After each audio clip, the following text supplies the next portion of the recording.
Assalamualaikum warahmatullahi wabarakatuh. Apa kabar teman-teman sekalian? Semoga Allah selalu menjaga keislaman kita. Baiklah teman meja Raja Kots, kali ini kita akan mengangkat sebuah kisah tentang Rasulullah SAW ketika mencium tangan si tukang batu. Namun sebelum kisah ini kita lanjutkan, alangkah baiknya dukung channel ini dengan cara like, share, dan subscribe agar terus berkembang, dan nyalakan lonceng notifikasinya agar teman-teman sekalian mendapatkan notifikasi setiap kali Meja Raja Kots mengupload video barunya. Terima kasih bagi teman-teman yang sudah subscribe. Hanya Allah yang mampu membalasnya, dan semoga Allah memudahkan semua urusan kita. Selamat menyaksikan. Diriwayatkan pada saat itu Rasulullah baru tiba dari Tabuk, peperangan dengan bangsa Romawi yang kerap menebar ancaman pada kaum muslimin.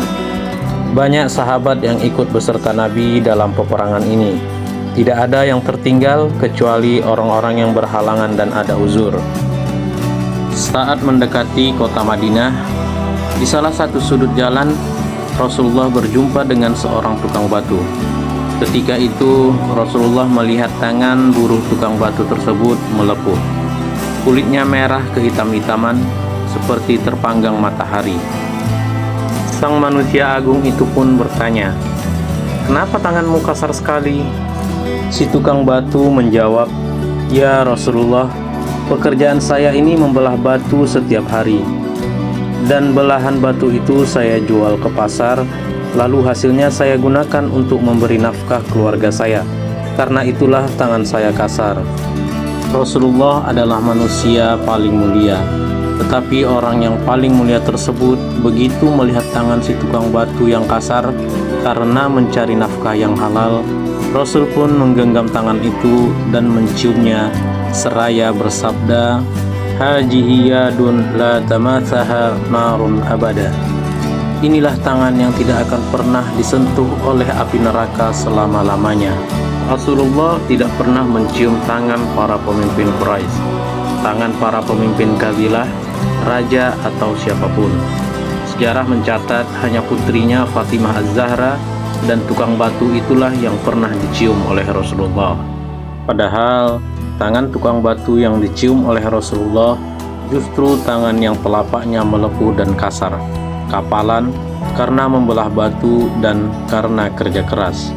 Suatu ketika, seorang laki-laki melintas di hadapan Rasulullah. Orang itu dikenal sebagai pekerja yang giat dan tangkas. Para sahabat kemudian berkata, "Wahai Rasulullah, andai bekerja seperti dilakukan orang itu dapat digolongkan jihad di jalan Allah, maka alangkah baiknya. Kalau ia bekerja untuk menghidupi anak-anaknya yang masih kecil, maka itu fisabilillah. Kalau ia bekerja untuk menghidupi kedua orang tuanya yang sudah lanjut usia, maka itu fisabilillah. Kalau ia bekerja untuk kepentingan dirinya sendiri agar tidak meminta-minta, maka itu fisabilillah." Hadis riwayat Tabrani.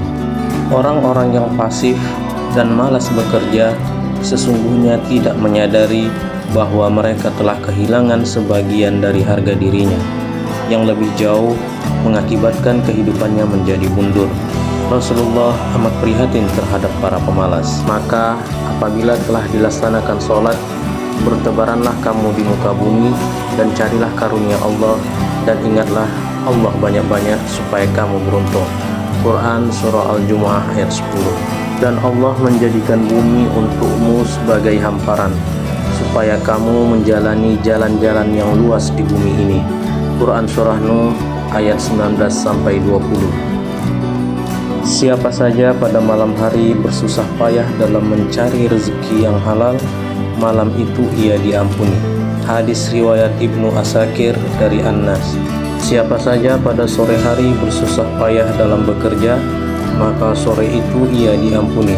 Hadis riwayat Tabrani dan Ibnu Abbas.